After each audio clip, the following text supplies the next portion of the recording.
It's been a while, my friends. And we are starting messy today. I'm not in my usual studio because I had surgery earlier this week and things are crazy.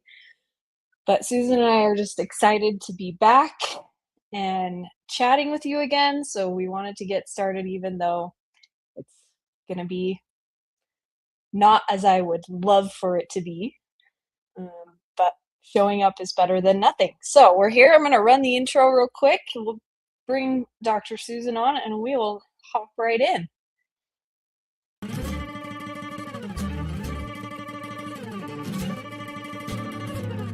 Hi, I'm Nicole, and as you have probably guessed, I have ADHD. I live and breathe all things ADHD in my personal, family, and professional life. I have a background in psychology and special education, and I've gained a lot of knowledge over the years about ADHD, what it really is, how it touches every aspect of your life and the life of your child, as well as a wealth of information and strategies for living with ADHD and parenting kids with ADHD.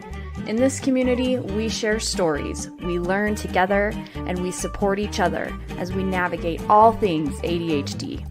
Welcome.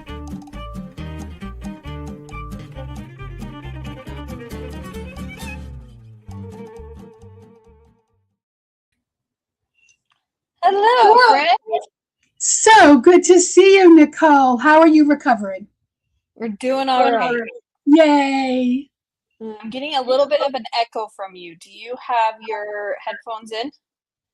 I never have headphones in when we talk. Okay. Do you need me to go get my AirPods? We will see how it goes. Okay. Yeah, I'm getting a bit of an echo from my voice coming off of you. So I don't hear any I echo, but if it Okay. gets worse, I'll pause and go grab them. All right, I'll pull up. Let's see.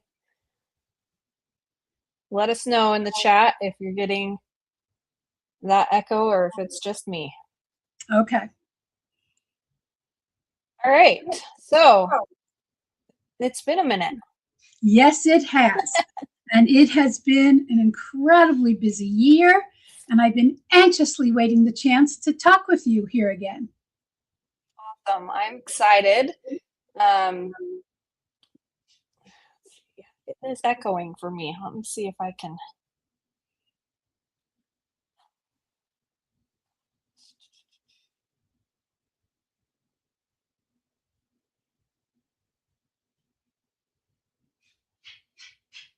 Well, I'll try not to be too distracted by it. Okay, because it sounds good over here. Okay. So we wanted to talk today, start off talking about emotional regulation. It's a time, summer is tricky for families when you have kids with extra needs, when kids are out of school, and we're managing a lot of dysregulation in general. Yes. So we wanted to kind of talk about some strategies and some ways that we can help you out at home if you are having if you're struggling with it as much as I am. I know we are in my house, and of course that's been exacerbated this week by mom being out of commission. So absolutely. As always, I like to start with definitions. yes. So for me, the question is, what is the definition of emotional regulation or dysregulation? Do you have a definition you use, Nicole, or should I go ahead?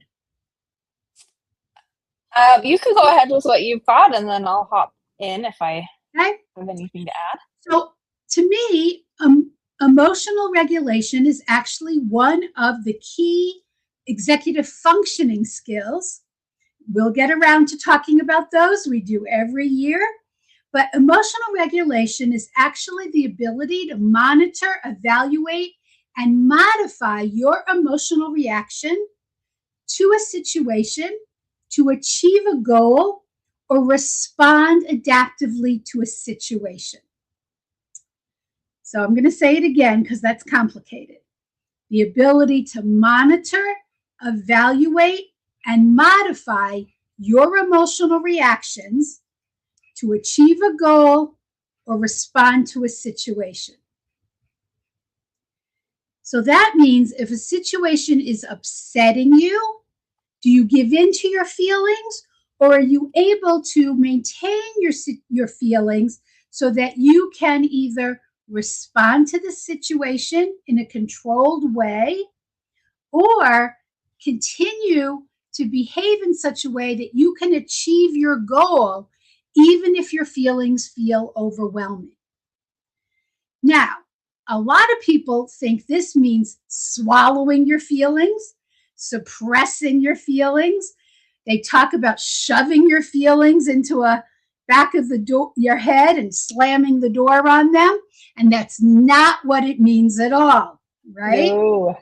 It doesn't mean what people say, calm down. That's not what it means. It doesn't mean swallowing your anger or your anxiety, right? It means acknowledging and processing your emotion before you react to something. Okay. So it's actually quite a complex skill. Yes, it's a higher level executive skill, and it's something that we sometimes expect our kids to do before they have developed that skill. I think, you imagine kind of the toddler screaming in the grocery store and the parents trying to get the kid to just calm down and be quiet, right?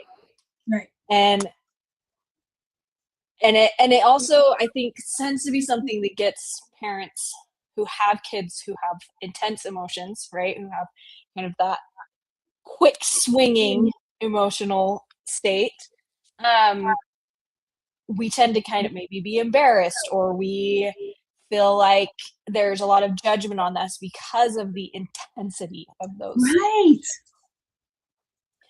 And what's important here to know is there are two things a parent needs to know. If you can't regulate your emotions, you can't ask your child to regulate theirs. And two, this is very related to sensory overload. Yes. And so that not 100% of the time, but a significant portion of the time, if you have sensory overload, you're going to have emotional dysregulation as well. There's a very strong connection between those two things. Child coming in. Shut the door, please. Thank you. Not a problem. And so when we talk about emotional regulation, we're really talking about several layers here.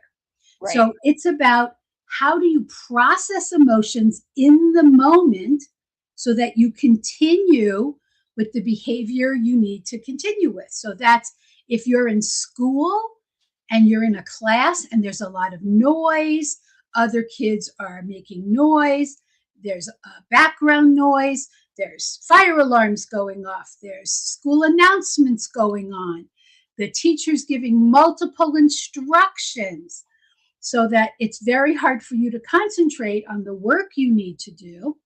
That kind of sensory overload can lead to emotional overload. It can lead to anxiety reactions. It can lead to feeling just a feeling of overwhelm, which could be anxiety, but could just be sensory breakdown. And so then you feel, oh my God, I don't know what I'm doing. I don't know where I'm supposed to go. I don't know what's happening here.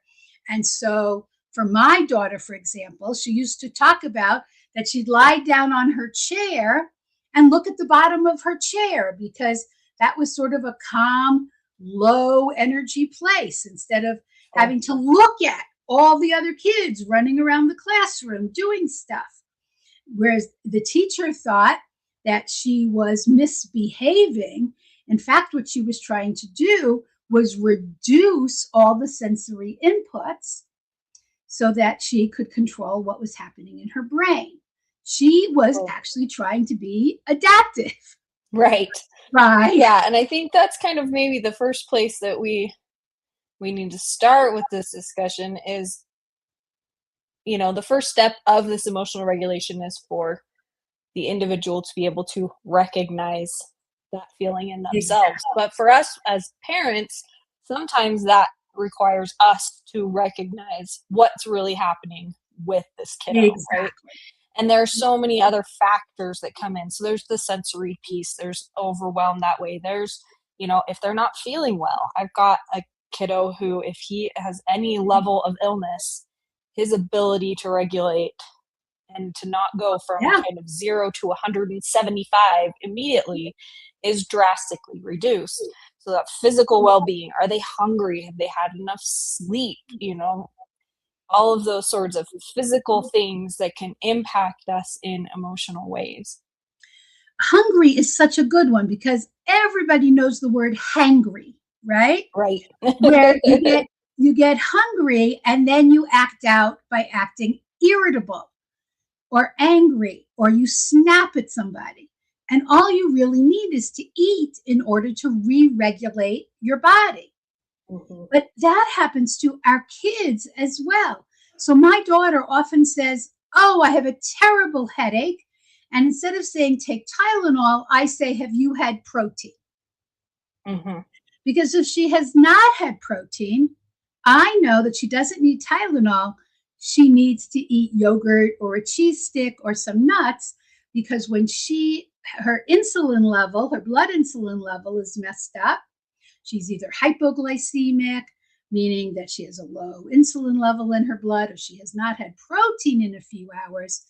She perceives that as a headache because here's another sensory term. We'll talk about these another time, but interoception, which is Right. the 8th sensory level, right? Which is the ability to tell what's happening inside your body.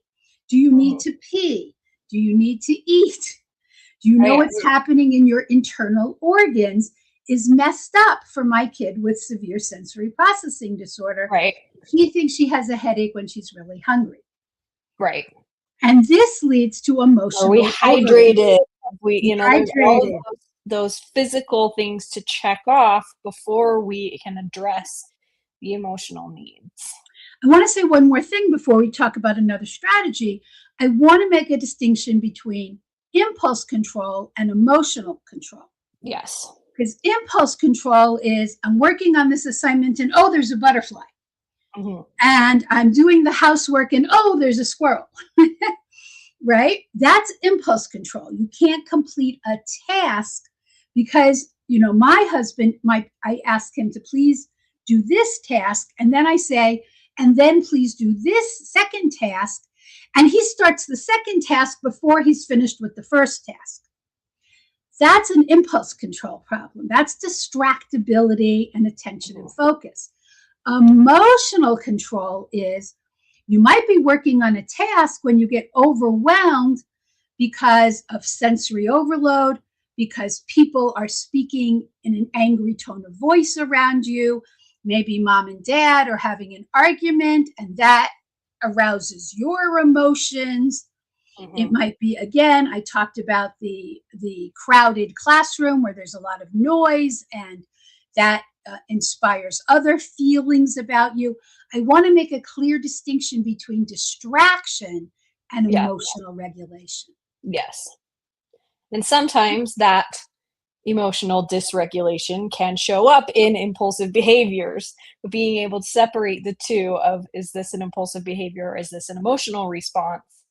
It's going to change the way we address the issue. Right. So as we started to talk about, where do we as parents deal with this? So the first is changing how we think about a situation to alter its emotional impact. So did our child make a mistake? Is that a failure or is that a learning opportunity? Mm-hmm. So a lot of this is when we say to parents and to teachers not to punish a child for their disability. So is the mistake something they should have a consequence or a punishment for? Or is emotional dysregulation something we learn about? Aha, this situation is triggering them on a regular basis, so we can be proactive and set up the situation so it doesn't continue to trigger them. Right, and seeing that behavior as a communication of a problem to be solved, not as a failing on the part of a student. Especially, I think this comes with older kids where we are expecting they should be able to do this by this point, right? That They're is such a good 13, they example. should be able to XYZ. And well, maybe they can't. Maybe they don't have that skills, or maybe there's something else that's impacting, that's making it harder for them. Maybe there's a sensory thing. Maybe there's, a fluorescent light that's flickering in the same classroom every day that is just limiting their capacity to manage their emotional responses because they're spending so much energy dealing with this other thing. Right. So once we change what I call the lens change, where you look at the situation from a different perspective, it's not a failure on the part of your child. There's something happening in the situation that's triggering them regularly. We can make a situational modification. So if they can't change the light bulb, they can put in the order, but it's not going to happen. They can wear a hat with a visor so it doesn't trigger them so much. Right. Put them next to the window so they've got more window light. There's, lots of different environmental things that we can do that will just make it so that this kid is now not dealing with this higher level of stressor that's making it so they can't. Seat them next to a different student. They're getting triggered by the same kid every time. Move their seat. Now, it just came up on one of my Facebook groups. Somebody's asking about mother-in-law, grandma, who's probably neurodivergent themselves, who's triggering the kid every time. So what they're trying to do is get the kid to not be triggered by the mother-in-law. Yeah. And every answer on this post is no. Even if the mother-in-law, the grandmother, is neurodivergent, she's the adult. Right. And it's up to her to change her behavior, not the kid, even though they might both be neurodivergent. Right. And many people, including myself, because I had this issue in my family, my in-laws would not make accommodations for my child. We stopped visiting. Yeah. We stopped visiting because it is not my child's responsibility to accommodate the grandmother or grandfather, even if they're neurodivergent. The adult has to make the accommodations. Yes. They have to take the responsibility for not triggering my child once we explained what was needed. Now, they themselves may be neurodivergent. God knows that happens. We all know that there are adults either diagnosed or not diagnosed.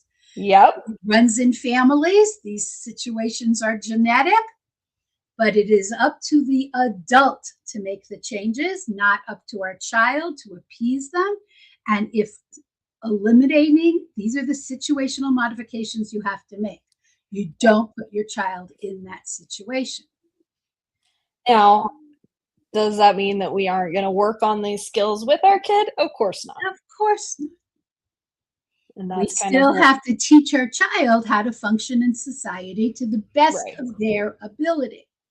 But it doesn't mean we repeatedly put them in situations where we know where we are setting them up for failure. Right. That's why we have IEPs in schools. That's why we have accommodations. That's why we look at being proactive by putting things in place so that our child isn't triggered. Now, and that comes back to something I said right at the beginning of this conversation, which it's up to us as parents to be regulated emotionally ourselves before we attempt to help our children be regulated. Yes. So if we're yelling, if we're emotionally out of control, if you yell, "Calm down," to our child, what kind of message is that going to give to our child? So the way I talk about this, I was just discussing it with one of my coaches. One of the things I learned in my own life as a psychologist and a mother of two twice exceptional kids who are gifted and have disabilities, is that I have to practice what I preach. So if I'm going to teach other parents how to do this for their kids, I have to do it for my kids. Right. So, one of the most important things I can tell parents is you're going to fail at this. And so, I like to teach the concept of being a good enough parent. There's no such thing as the perfect parent because we're human and we're going to make mistakes. God knows I have yelled at my children when I've had a bad day at work, when they just can't seem to get it together themselves, and I've just had enough. But what do I do? And when I realize that I've become emotionally dysregulated, then I try to take a breath. I step back. I do what I call is the fake bathroom break. I don't have to pee, but I say, excuse me, I have to go to the bathroom now. Yes. And I go to the bathroom for 10 seconds. Maybe I drink water, eat something. I don't always, I don't take it in the bathroom with me, but if I have to, I'll eat something. But I go to the bathroom, literally, and I wash my face, and I look in the mirror, and I take my deep breaths, and then I go back out to my children when I'm calm, and I apologize. I'm sorry I yelled. That was not appropriate behavior. I know that you have this sensory overload right now. So let's start over. Because if I can't model, we can't model that behavior for them. We can't teach them how to do it. Right? Then how are my kids going to be calm? Because if they don't see me being able to be calm in the face of these overwhelming triggers, then they can't be calm. Mm-hmm. And sometimes that's why parents need parent coaching as opposed to me working one-on-one with their kid or both. Right. Because it's the parents who need to learn how to emotionally regulate. And so we're talking about kind of some skills that can help kids with this. We're talking about identifying those feelings, knowing how to take a break and get yourself into a place where you can think. When you get too far gone, this part of your brain is no longer working, and you're not going to be able to make any progress. You're not going to have a logical conversation with a kid when either of you are in that escalated state. Exactly. So we have to teach our kids how to recognize that in themselves and know when they need to step back and what tools and strategies work for them to bring it back down. So the first thing I say is it's okay to be angry. Yes. It's okay to be mad. It's okay to be sad. It's okay to be disappointed, upset, resentful, whatever the feeling is. It's okay. This is hard for parents who may have been brought up themselves in homes where they were told things like boys don't cry. Right. Girls aren't allowed to act out. Whatever old generational garbage they were brought up with. Mm-hmm. And the most important thing a parent can say to a kid, it's okay to have your feelings. Right. You get to feel what you feel. Right. What you do with those feelings, that we got to talk about, because you can't turn those feelings into hurting other people. But it's okay to have those feelings. And sometimes recognizing, I'll bring this up real quick. I'm sure you've seen these before. Yes, this is a wonderful wheel. I love it. I have these all over my house. My kids each have one in all of their school binders, because a lot of times, we will see kind of these primary emotions: fear, anger, sadness, surprise, joy, love, or what is on this one. There's lots of different variations of these emotions wheels, and the details of them are not really what's important, except that you can see that within this wedge, okay, you're feeling angry. What is that anger coming from? Is it coming from envy? Is it coming from being agitated? Is it coming from, some other secondary feeling that's expressing itself as anger or fear, or and teaching our kids these kinds of words to describe their feelings. We give little kids I love I'm sure you've all seen the movie In and Out, right? Yes, Or Inside Out. inside out. My brain is still not fully on board We're with good. surgery. We're good. So finding my words. Inside Out, right? And the first one, there's the 4 emotions. And then the next movie, on comes these new emotions, right? They're more complex, and is figuring out how to deal with those. Giving our kids the language of these different emotions is really the first step in helping them to be able to regulate, is to know what they're feeling. What does it look like in your body when you Yes, feel yes. angry? What does it look like in your body when you are afraid? And being able to just explain to themselves and know what they are feeling so that they can process it Hmm. appropriately. Hmm. And so I think labeling emotions is so important, but you also have to be developmentally appropriate. Yes. So when we're talking preschool through elementary school, we're really just in those big words in the middle. Mhm. Middle school, we're in that second tier. We're not in that top tier, that outside layer, until you're in your 20s. And so I want to be really clear with parents that the human brain is not fully developed until you're in your mid 20s, maybe 25 Yes. years old. And so pushing kids to use bigger words for their feelings too early is extremely frustrating because they're not emotionally ready for it. So, under the age of 10, if we're still in just those big ones, anger, sadness, surprise, joy, love, fear, with maybe some easy ones like frustrated or happy, that's okay. Middle school, you can start using some of that second tier: scared, affectionate, um, let's see, cheerful, there's happy, amazed, confused. High school to college, you're just starting to use all of those ones in that middle tier. But that outside tier, we're talking in your 20s. We're just not developmentally developed enough until we're 22, 29 years old to use those much more developed language. Now, a lot of us have intellectually more advanced kids. Obviously, they're going to move faster. But Sure. let's really not push kids to use more advanced language until they're intellectually able to manage it. And many of our, a neurotypical kid with average intelligence isn't going to move past that second layer at all. And our advanced kids in their 20s.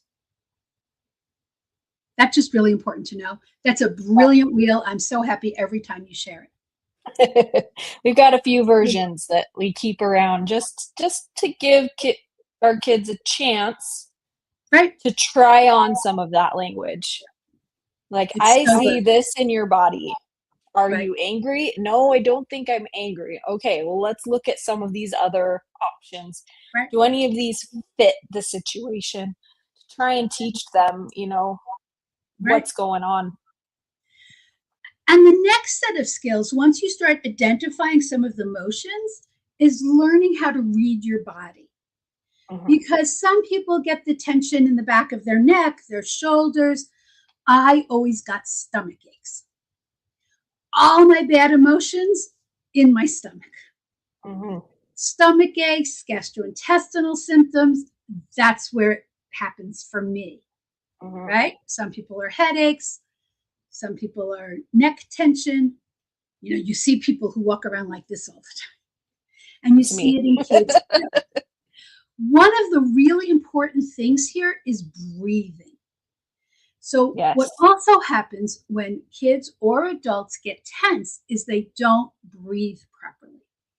And people talk about taking deep breaths, but it's important to know how to breathe, because just taking deep breaths is not useful unless you know how to exhale. Because one of the things that makes us feel anxious is having too much carbon dioxide in our body. Mhm. And it's an actual physiological connection between having too much carbon dioxide in our body and the feeling of anxiety in our brain. It's a research-based proven connection. And so just taking deep breaths, well, that feels like a deep breath to a lot of people, but you're not actually clearing the carbon dioxide out of your lungs. Sure. And so what you have to do is teach what we call box breathing.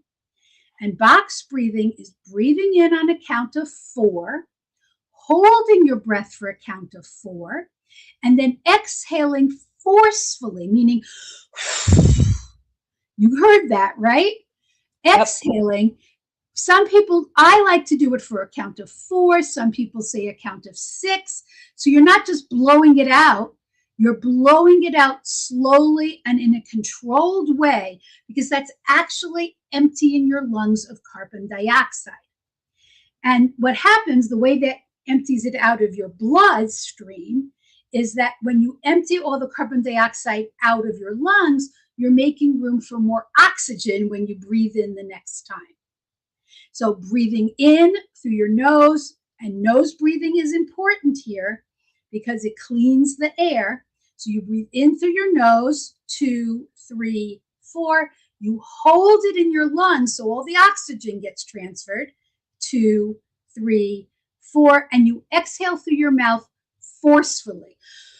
2, 3, 4. And that kind of breathing absolutely helps eliminate the carbon dioxide and gets more oxygen.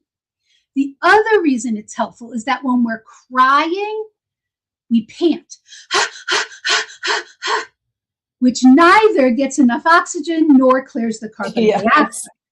So when we're crying and upset and we pant, it's like the way we pant when we're giving birth, right? They tell us to pant. I never did anything because I had premature babies and never had the but I hear that's the way you do it. It doesn't help us exchange the oxygen and carbon dioxide. And the more you hold in the carbon dioxide, the more anxious we feel. We repeat this exercise a minimum of 3 times. And then all of a sudden you see those shoulders go down. You see people's faces relax from the tension. And that box breathing helps us feel less anxious. So that's the first grounding step. I will add this real quick. So we have, you can just get a bunch of these from like Amazon or whatever. They can come in a wide variety of different textures. And so we'll stick them on, water bottles, stick it on their laptop, and it gives kind of a path. So there are, you can get ones that are just box breathing. You can get ones that have all different shapes, but it gives kind of some structure and some strategy to that taking deep breaths. So you're not just, you're brilliant, ineffectively. So we use these a lot in our house to try and give some options, because sometimes, I have kids who are ODD defiant kids, and if I tell them to do something, that will just make it worse. But if I give them an option of, do you want to do banana breathing or star breathing, then they will pick one, and they'll have that strategy available. So excellent. This is just one I pulled up on Amazon. There are a billion different ones that you can look at to get different shapes, different animals, whatever. But there also provides a little bit of a tactile. Usually they have like a little bit of a bumpy texture for you to trace with your finger. So it provides another little sensory input while you're practicing those strategies. Great. So the next one I like, and I know we've discussed this one before, Nicole, is the 5, 4, 3, 2, 1. Yes. 5 things you can see, 4 things you can touch, 3 things you can hear, 2 things you can smell, 1 thing you can taste, like taking a drink of water. And what that also does is help ground you. Like I can feel my feet on the floor. I can feel my bottom on the chair. I have these great Lego flowers. I can feel how bumpy it is. I can hear my clock ticking on my desk. I can turn the lights. I'm going to do it. The lights are off. The lights are on. I have lots of dried roses on my desk right now. I've gotten bouquets for my birthday and Mother's Day, and my husband dries the flowers for me. So I have beautiful dried flowers I can smell. So by doing that, I can go pet my dog for something to touch, that kind of thing. I can look outside and see the sunshine. By doing 5, 4, 3, 2, 1, it helps ground your body. It's very calming. Yes. We will also often, I will have things on hand. So mints, they have little like warheads, make these like little sour sprays, Ooh, I love things like that. nerds. That can kind Nerds. of shift you into your body, right? So when your emotions and your brain is all out here, something sour, something that smells strongly, Good. something that, has like, one of my kids really likes those like pokey rollers. It's Yep. like let's see if I can pull one up. Yep. You probably have one on you. So that it provides just a little bit of like, it's not pain so much, but just a little bit of discomfort when you squeeze it. It just helps bring you back into the moment, into your physical body. In my office here, I have an entire box of fidgets of all kinds. Here's a koosh ball. I have all kinds of these. I keep a whole box of them right here so that people have choices at all times. So having things available for your kids, if you know that, I have one kid who keeps one on his keychain so that he has something. We keep them in our purses, so we have them when we leave the house at all times. Yep, we have My little daughter anxiety kits everywhere. Everywhere. We have them everywhere we go. And we still have time. I want to talk about some advanced cognitive skills. Go ahead. You need to speak to a child. Hold on 1 second. Of course. It's okay. This is what it's like living with kids like the ones we're talking about here. Guys. We're live on Zoom. I removed myself for 1 second. That's fine. I'll keep talking. Oh, you've removed me. Not that.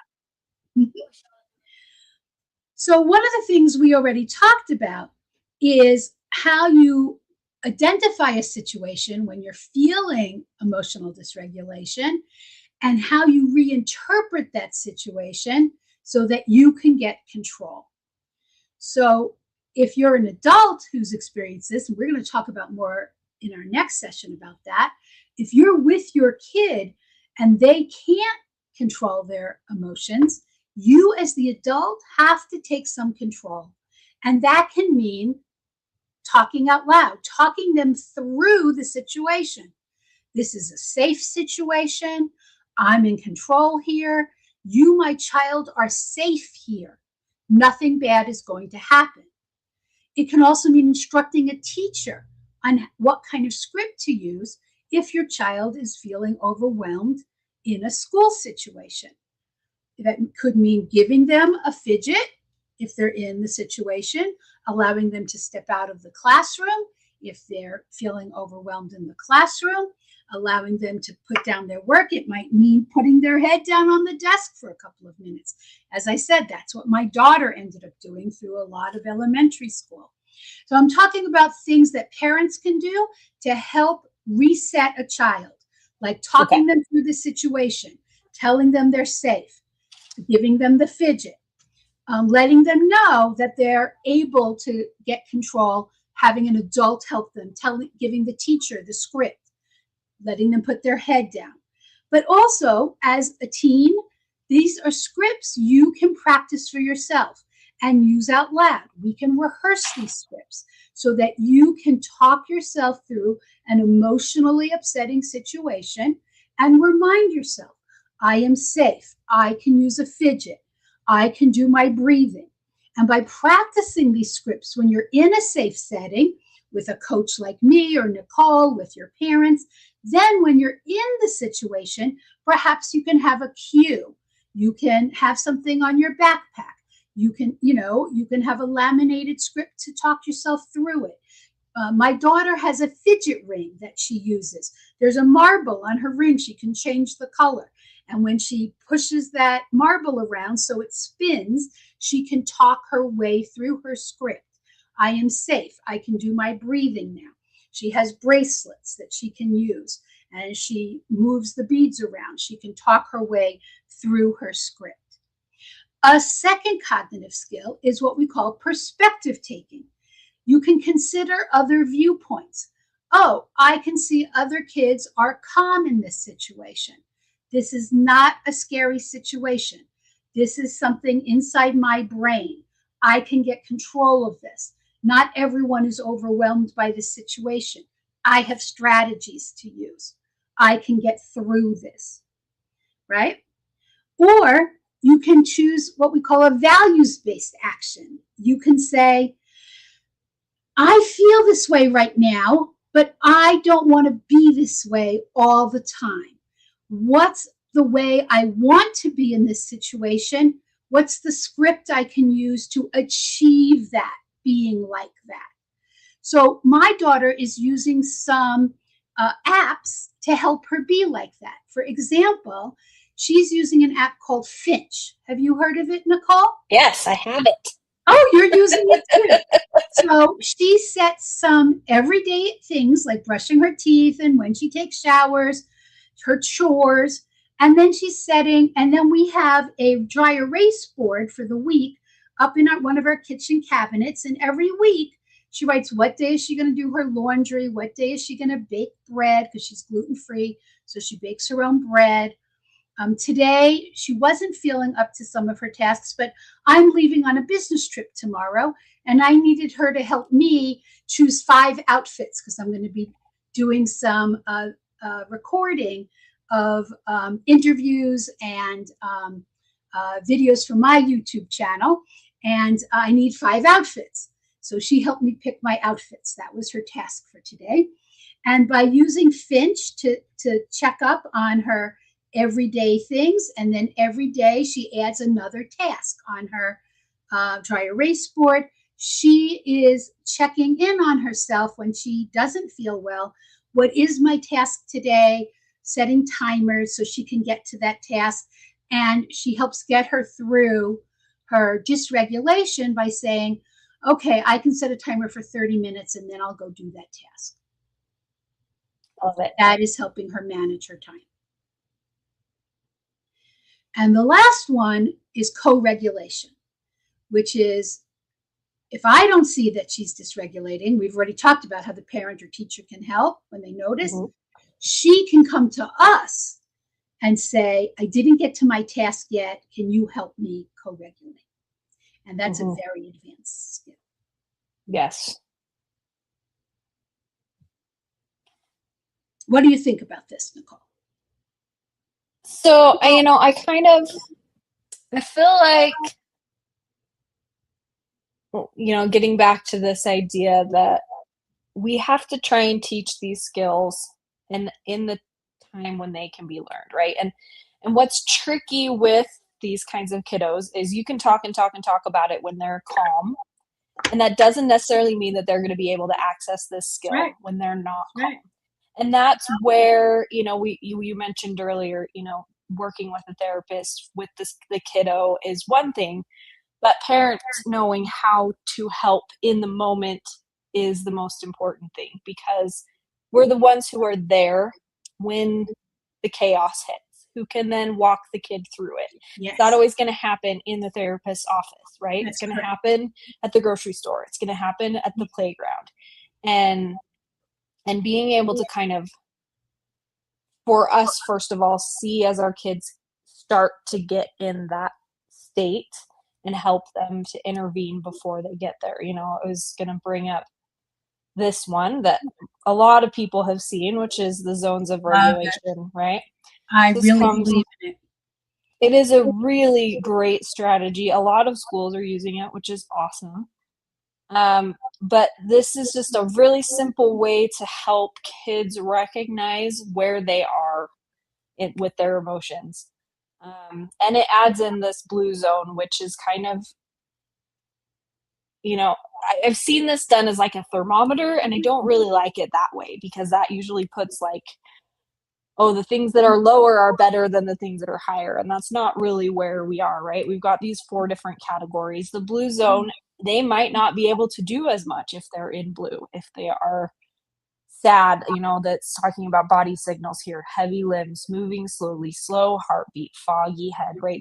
That's not necessarily a better state to be in than in a yellow zone, right? So I Right. don't necessarily like the ones where they put it on a temperature scale, just I because it agree. leaves out that piece of it. But helping our kids to recognize when they're starting to go from green to yellow, from yellow to red, and what can they do to get back into a zone where they can be more effective, Yes. where they can manage themselves. And that's where I feel like this, a chart like this, and helping your kid recognize in themselves, what does their body look like when they're in green? What does their body look like when they're in yellow? So we have this in our house in a slightly different version because we're working with our daughter on polyvagal Mm-hmm. issues. And it looks just like this because what it does is we're helping her recognize when her body is Uh-huh. in her parasympathetic and sympathetic nervous system is not responding to cues, Yeah. which has a lot to do with these body signals. And so when Yeah. her body is in blue zone, she is not responding. She is emotionally dysregulated, and her Uh-huh. body is not responding to her cues to get things done. And when she's in the green zone, her body is responding. She's capable of getting her tasks done, and she's thinking clearly. Yellow zone is not necessarily a bad place for her Sure. because she is a little more activated and she's able to get a lot of tasks done, but she's not necessarily as organized in her thinking, Sure. right? So, blue zone and red zone are both bad places for a lot of kids because Mm-hmm. their nervous systems are either underactivated or overactivated. And so, this is a great way to think about it. I love that This you. is one that we use with my kiddo, who he has always been one who has gone from green to red immediately. Ah, Very little ramp up. And so yep, we are, work with him on trying to expand that yellow zone right. for him to be able to, for us to be able to recognize cues in him and help him to take that break before he flips immediately to red. Yes. And for him to be able to have more capacity in the yellow, where it doesn't go just straight from, he's got half a second of yellow and then it's over. Because once he's in Well, red, nothing's happening. exactly. So it can be really useful to create a chart like this that fits Agreed. your kid, right? This is what it Agreed. looks like for you. And if you start to notice these things, what can we do to get you back over here, or get you here, or stretch your capacity in this place, so that we aren't getting to, because once you're in red, there's no teaching that's going to be happening there. All we're doing once we're in red zone is trying to get regulated again, Yep. try and get those emotions under control. It's not a place of learning. It's not a place of growth. It is just crisis management at that point. Exactly. Yeah, I agree. So obviously we want our kids to be in green zone as much as possible. My daughter spends a lot of time in yellow zone, and we can get her to be productive in that zone if we see the Right. cues. And just knowing that, okay, if I've been in yellow all day and I push myself too much, I'm We're going going to to go to be in red. red. Yeah, So, yeah, I can function right here in the yellow, but what can I do differently to make sure that I'm then maintaining at a yellow and not pushing myself too exactly. hard? Exactly. This is great. I love when you share these things with us. I am a visual aid person, so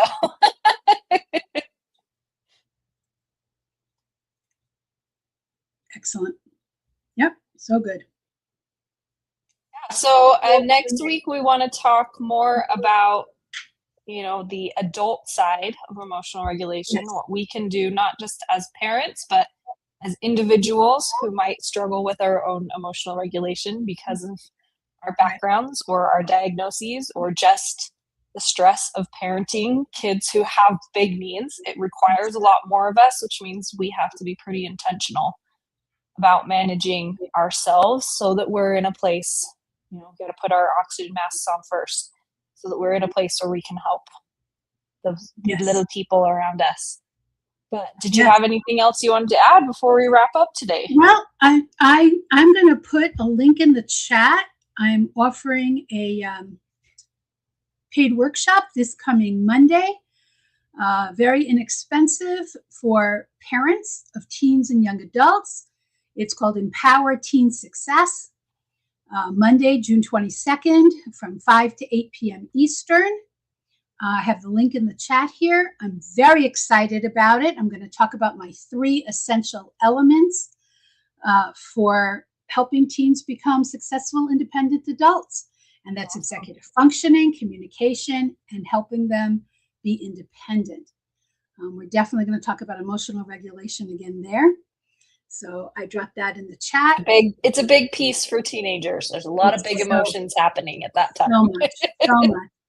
I think the most important thing we said today is that co-regulation piece, that we can't help our kids, teens, or young adults be emotionally regulated unless we can hold on to our emotional regulation.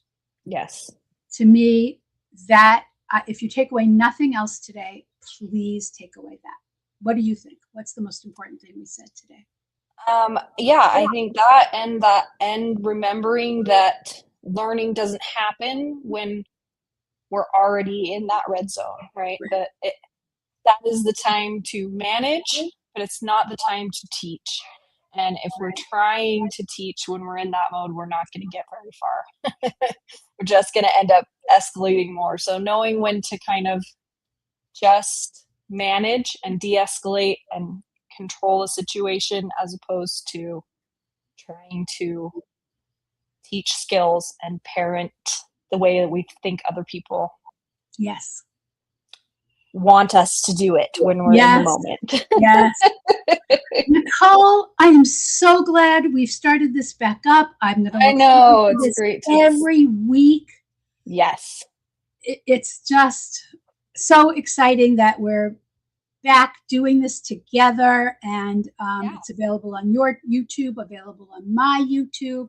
Yes. And please write us comments, write us send us questions as we're planning topics. We do take those into what's coming up in our various discussion groups and questions that we see here and on our other social channels. You can tell the people where they can find you, Susan. Yep, right here. You can find me on Facebook. I'm putting it right here, .com/ whoops, it went away. It doesn't like me at all today. Susan-L Blumberg. There we go. There's my Facebook. And you can find me on Instagram at, I have to find the little doohickeys, at Dr. Susan Coaching right there. That's my Instagram. Right. I'm on YouTube, Instagram, and TikTok at Nicole Has ADHD. So pretty easy to find me. But we'll love to see your comments, and hopefully we'll see you next week. We talk more about adult emotional regulation strategies. Great. And we will see you then. Take care, everybody. Love you, Nicole. See ya. Thank you for watching. If you haven't already, please like, comment, and subscribe to the channel. This video is not a substitute for counseling, psychotherapy, medical, or mental health care. The information and advice shared here should not be used in place of any form of diagnosis, treatment, or therapy. Information provided here does not involve diagnosis or treatment of medical or mental or psychological disorders. If you feel the need for professional support, please seek a local professional in your area. This video is for educational and entertainment purposes only.